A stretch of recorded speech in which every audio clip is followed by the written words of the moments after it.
అవకాశం ఇచ్చిన దైవజనులు అలాగే దైవజనురాలు పాస్టర్ గారికి, మరి యశ్వ పాస్టర్ గారికి, వెంకరా గారికి, సంస్థ గారికి, అలాగే కాంతి పాస్టర్ గారికి, సంఘ పెద్దలకి, అందరి ప్రేమతో ఆహ్వానించిన మరి రమణ గారు, అలాగే మరియమ్మ గారికి, వాళ్ళ తాతయ్య గారు, వారి కుటుంబానికి, పెద్దరాజు గారి కుటుంబానికి ఒకరికొకరు వందనం తెలియజేస్తూ మరి చక్కగా వర్షిని దేవుడు బాల్య దశలో నుండి యవన దశలోకి నడిపించారు. స్తోత్రం. ఈ సందర్భాన్ని పురస్కరించుకుని చక్కని విషయాలు సంస్థ పాస్టర్ గారు తెలియజేశారు.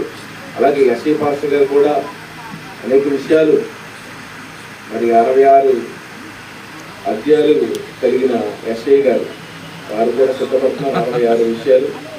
మరి ఈ సందర్భంలో 2వ తిమోతి పత్రిక, తిమోతికి రాసిన అపోస్తలుడైన పౌలు తిమోతికి రాసిన పత్రిక 2వ అధ్యాయము 22వ వచనంలో, నీవు యవ్వనేచ్ఛ నుండి పారిపోము, పవిత్ర హృదయులై ప్రభువులకు ప్రార్థన చేయవారితో కూడా నీతిని, విశ్వాసమును, ప్రేమను, సమాధానమును వెంటాడము. విన్నామా? చూడొకసారి, మరి బయట తరలేదు. చూడొకసారి తిమోతి, అపోస్తలుడైన పౌలు తిమోతికి రాసిన 2వ పత్రిక 2వ అధ్యాయము 22వ వచనం. తిమోతి పత్రిక, కంగారు పడుతుంది.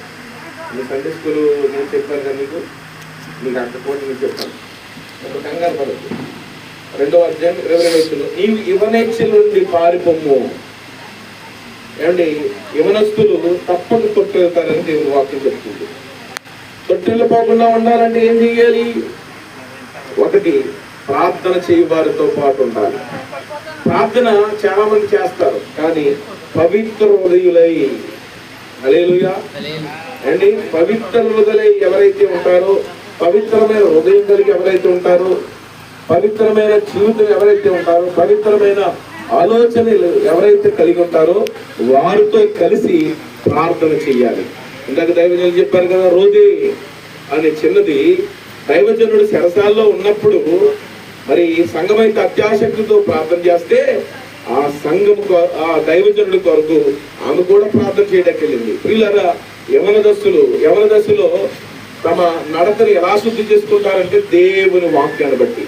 ఇక్కడ చెప్పబడింది, పవిత్ర హృదయులై ప్రభువులకు ప్రార్థన చేయవారితో కూడా నీతిని, విశ్వాసమును, ప్రేమను, సమాధానమును